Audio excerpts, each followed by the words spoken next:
podcast. I'm Ashley, and today we are going to be continuing on with our second Samuel series, and we kind of are getting to a shift in the story where things start just getting really messed up for David because he has just sinned with Bathsheba, taking another man's wife, killing that man.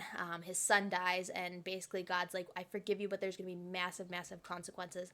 And this is where this starts happening. So David comforts Bathsheba, and she actually ends up bearing him another son named Solomon.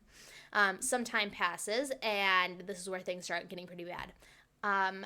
Remember that at this point, David has had several wives, and he's also had several children. Once again, just to put a disclaimer, there's some adult themes talked about. This is a really horrifying and tragic story, but I'm not going to shy away from it. It also should be noted that the Bible describes many things that are sinful and bad while not prescribing such behavior. So this isn't saying this behavior is okay. It's just telling us about what happened. So anyway, David has another son named Amnon and another son named Absalom and a daughter named Tamar. So Absalom and Tamar are full siblings. Amnon is a half sibling to the two. Not that that really matters, but anyway. Well, Amnon gets a hankering for Tamar, which is some Sweet Home Alabama stuff, if you ask me. So he's literally so about Tamar that he ends up making himself sick, which is absolutely nasty.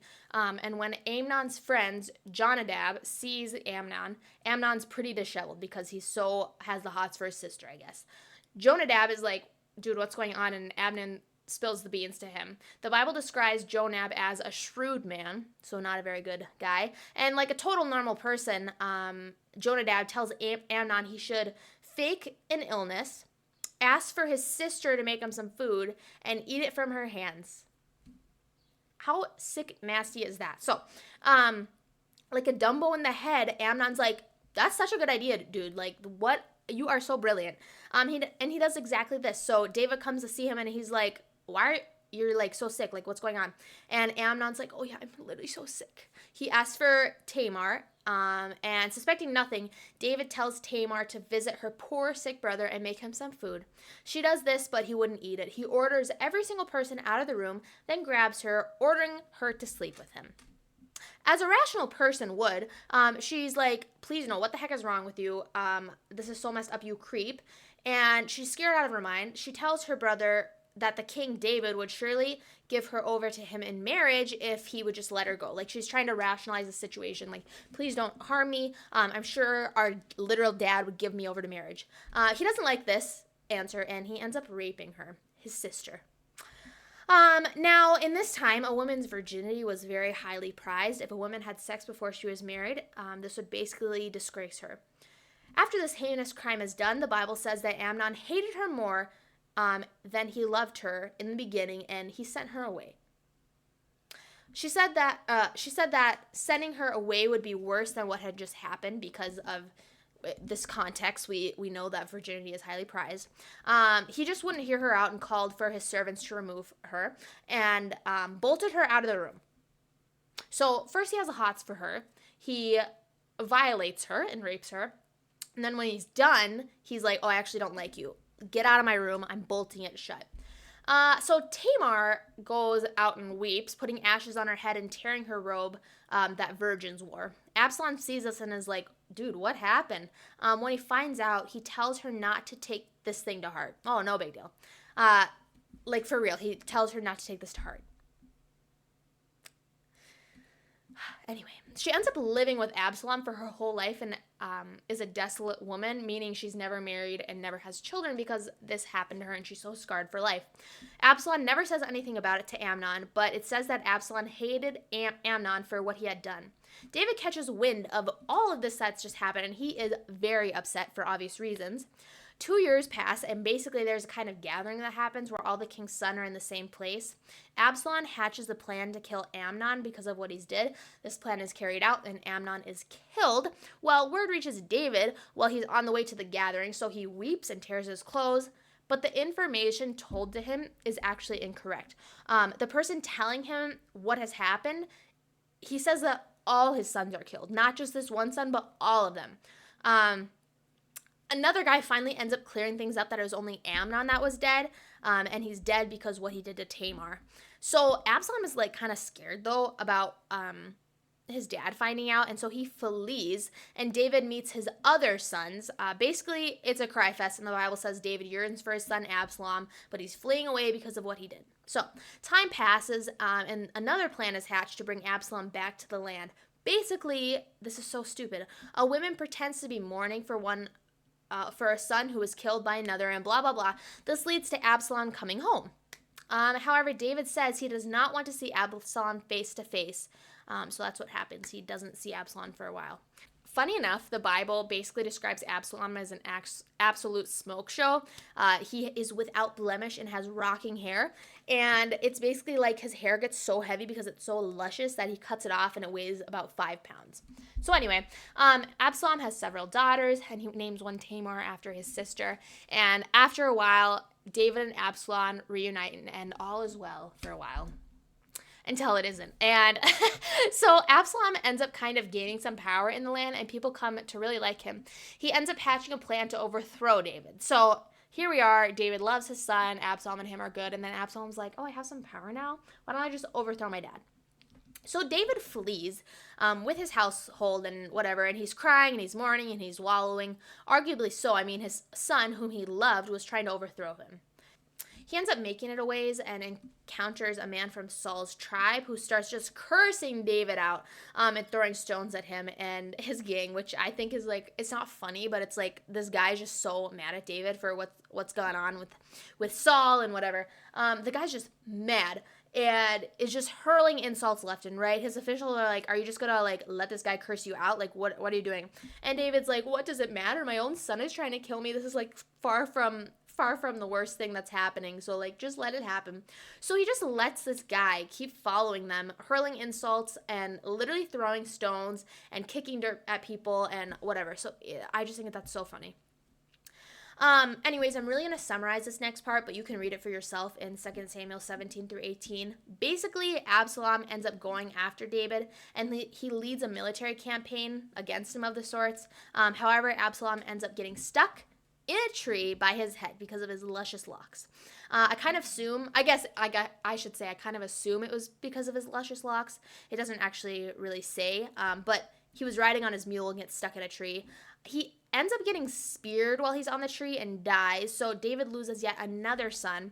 That's 3 at this point, and he breaks down. He wishes that he would have died, not his son. Now, during this time, David's army is celebrating their win, but when they hear the king is mourning for his son, they stop. David is weeping in the streets and is inconsolable. Joab is basically like, enough is enough, so he goes to the king's house and tells him that he needs to get his act together and encourage his men, otherwise they'll all be gone by tonight. So David does this, and he ends up heading back to Jerusalem. Israel and Judea, however, are debating about whether or not he should be restored as king, because remember, Absalom has kind of overthrown him at this point.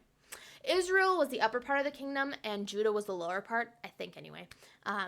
They were fighting, and it's pretty much because one side felt like they were left out of the welcome back or something like that. Like, I don't know, it's kind of a mess, but basically the two sides were fighting. And when David gets back to Jerusalem, he basically enters an insurrection. This guy named Sheba is pretty much like, we have no reason to follow you. And then the 10 northern tribes end up following him while Judah remained faithful to David. So David's just losing land left and right, and basically a civil war type thing happens and many people die. So this is where things get kind of rocky between the two kingdoms, and they eventually end up splitting, which is a spoiler alert. All right, keeping on, there's a little shift in the story again that talks about a famine that took place for 3 years during David's reign. David sought the Lord, and the Lord said the drought was caused because Saul and his blood-stained house. It was because he put the Gibeonites to death. So David's like, what's going on? David reaches out to the people Saul wronged, asking them what they need to be repaid for their pain. And they said, 7 male descendants of Saul to kill. So David's like, sure. He hands over the 7 descendants of Saul to be killed, which is kind of weird. I don't really understand this part of the story, but anyway, then there's another war portion per usual, and Israel comes out victorious. The entirety of 2 Samuel 22 is pretty much Psalm 18. Spoiler alert, David authored many of the Psalms. This Psalm of David is him praising the Lord for all his mercies and recounting what he has done for Israel and for David. I think it's a super beautiful psalm, and in a video to come, I'll read it. 2 Samuel 23, we're coming to the end. The second to last chapter of the book starts with David's last words. In true David fashion, it's pretty poetic. Instead of boasting about his accomplishments, he tells of the covenant God made with him and God's faithfulness. The second part of this chapter talks about David's mighty men and the things they accomplished as well. So finally comes 2 Samuel 24, and this chapter starts by saying, quote, "Again the anger of the Lord burned against Israel, and he incited David against them, saying, 'Go and take a census of Israel and Judah.'" So at first glance, that it might seem that the he in this passage is God. However, the First Chronicles 21 account of the story, it says the adversary is the one that tempts David to take the census. Most likely this is Satan, but it could also just be a bad person riling up David.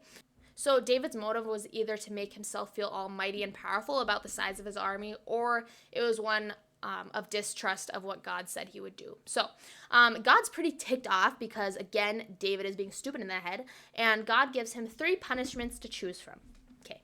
He says, 1, there can be a 3-year famine. 2, there can be 3 months of fleeing from his enemies while they chase him.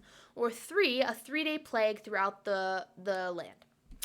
David is so worked up and in distress. He's pretty much like, please don't make me pick. Just like, give me what you pick. Like, I don't want to pick. So God sends a plague on Israel.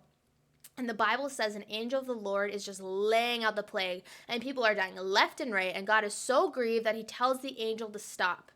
The angel stops right at the threshing floor of a man named, I'm not going to say this wrong, Aruna. But calamity has just besieged the land. It's just a crapshoot. David once again grieves, saying he is the one who has done wrong and should be punished. God tells David to go build an altar to the Lord on the threshing floor. David obeys by buying the threshing floor from Aruna and makes an offering to the Lord. And that's where the book ends, which is kind of a weird place to end. In the next episode, I'm going to talk about how this book points to Jesus in the story of Mephibosheth, and then the episode after that, I'm going to talk about the psalm that is written into this book. So I know this is kind of a long series or a long time to spend on this one book, but I think it's really important, and it kind of sets up the rest of the Old Testament and then flows into the New Testament. So anyway, for now, thank you for listening and watching. I feel like today I am just like, my head is all over the place, so I appreciate you tracking with me. I appreciate you watching. Please like, comment, and subscribe if you feel so inclined, and I'll talk at you next week.